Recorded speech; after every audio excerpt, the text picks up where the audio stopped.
أعوذ بالله من الشيطان الرجيم بسم الله الرحمن الرحيم اللهم صل على سيدنا مولانا محمد وبارك وسلم صلاة والسلام عليك يا رسول الله صلى الله تعالى عليه وسلم الله رب محمد صلى الله عليه وسلم نحن بعد محمد صلى الله عليه وسلم الله رب محمد صلى الله عليه وسلم نحن بعد محمد صلی اللہ علیہ وسلم صلاۃ والسلام علیک یا رسول اللہ صلی اللہ تعالی علیہ وسلم۔ جس طرح ہم لوگ جان رہے ہیں کہ ہم لوگ رمضان شریف کے بارے میں جان رہے ہیں، رمضان کی فضیلت، رمضان کی برکتیں، رمضان کی اہمیت، رمضان کے تمام خصوصی جو بھی کرم ہوتے ہیں اس مہینے میں اللہ تبارک و تعالیٰ جو بھی ہم تمام پہ کرم فرماتا ہے، رحمت کی نگاہ فرماتا، ہم ان تمام چیزوں کے بارے میں ہم جان رہے تھے۔ تو اسی کے آگے سے ہم لوگ سلسلہ شروع کریں گے۔ جس نے پہلے کی ویڈیوز نہیں دیکھی، جس نے پہلے کی ریکارڈنگز نہیں سنی، وہ ضرور سن لیں، ٹھیک ہے؟ تو آج ہم لوگ اس کے آگے بڑھتے ہیں۔ بسم اللہ الرحمن الرحیم۔ بتایا جا رہا ہے حضرت سیدنا عبداللہ بن عباس رضی اللہ تعالیٰ عنہ فرماتے ہیں کہ جب ماہ رمضان آتا تو سرکار مدینہ صلی اللہ تعالیٰ علیہ وسلم ہر قیدی کو رہا کر دیتے اور ہر سائل کو عطا فرماتے۔ کیا کہہ رہے ہیں کہ بھئی ہر قیدی کو حضور اکرم صلی اللہ علیہ وسلم رہا کر دیتے اور ہر سائل کو یعنی کہ جو مانگنے والا آتا اس کو دیتے، اس کو عطا کرتے، ٹھیک ہے؟ اسی طرح آگے بھی بتایا جا رہا ہے کہ حضرت سیدنا عبداللہ بن عباس رضی اللہ تعالیٰ عنہ فرماتے ہیں، کیا فرماتے ہیں کہ رسول اکرم صلی اللہ تعالیٰ علیہ وسلم لوگوں میں سب سے بڑھ کر سخی تھے، سخی تھے ماشاءاللہ۔ ہم لوگوں کو بھائی دیکھیں، اگر ہم اس چیز کو نہیں بھی پڑھ رہے ہوتے تبھی ہمیں معلوم تھا کہ میرے آقا کے برابر کوئی نہیں تھا، ہے نا؟ میرے آقا کے مرتبے کے برابر کوئی شخص نہیں، کوئی بھی نہیں۔ میرے آقا کی سخاوت، تمام چیزیں، کوئی بھی حضور اکرم صلی اللہ تعالیٰ علیہ وسلم کے برابر نہیں۔ اللہ تبارک و تعالیٰ کے بعد حضور اکرم صلی اللہ تعالیٰ علیہ وسلم کا ہی مرتبہ، ماشاءاللہ۔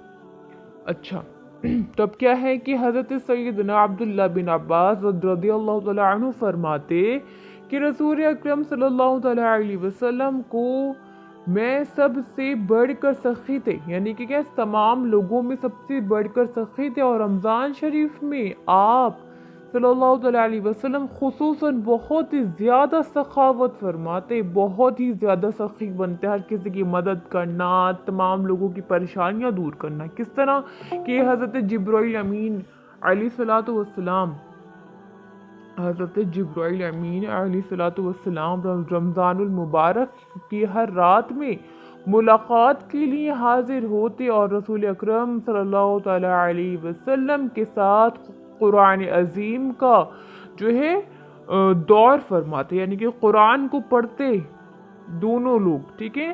قرآن عظیم کو پڑھتے، اور جب بھی حضرت جبرائیل امین علیہ الصلوۃ والسلام آپ کی خدمت میں آتے تو آپ صلی اللہ علیہ وسلم تیز چلنے والی جو ہوا ہوتی ہے نا، تو تیز چلنے والی ہوا سے بھی زیادہ خیر یعنی کہ بھلائی کے معاملے میں سخاوت فرماتے، یعنی کہ بھائی جب بھی کوئی کسی گھر آئے گا تو بھائی وہ مہمان ہوتا ہے، گیسٹ ہوتا ہے۔ تو ابھی آج کل میں کیا ہے نا، آج کل تو اتنی بری کنڈیشن ہے، کہیں پہ بھی مہمان آ جائے، یا اللہ یہ کیوں آ گئی ابھی، اللہ میں ابھی تو لیٹی تھی، اللہ میں ابھی تو اٹھی تھی، یا میرے اللہ ابھی تو میں نے سارا کام ہی نپٹایا ہے، اب کیا بناؤں، اب میں کیا کروں۔ اس طرح کے دماغ میں فطور چلنے لگتے ہیں۔ لیکن حضور اکرم صلی اللہ تعالیٰ علیہ وسلم آپ کے مرتبے کے بارے میں، آپ کے بارے میں، آپ کی سخاوت کے بارے میں کیا ہی بیان کیا جائے کہ آپ اگر خود نہ کھائیں لیکن لوگوں کو کھلا دیں۔